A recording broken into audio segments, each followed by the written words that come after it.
Znam da tamo gdje jest trenutno da je bolje nego ovdje i nekako sam to na svjesnoj razini shvatila da je to za njezino dobro i da je to njezina želja i da je to njezina sreća.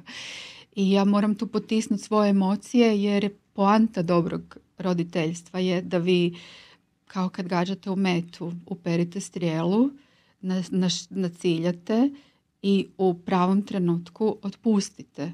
I sad koliko ste vi dobro odradili svoj posao prije, toliko će ta strijela letiti u smjeru u kojem ali više nemate kontrolu i s tim se morate pomiriti. Kontrole nema. Je li to najteži dio roditeljstva?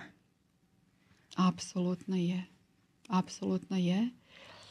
I to se događa puno ranije. To se ne događa kad djeca odlaze u inozemstvo. To se događa već, evo meni sada kad je moje dijete ove godine prvi puta krenulo samo u školu.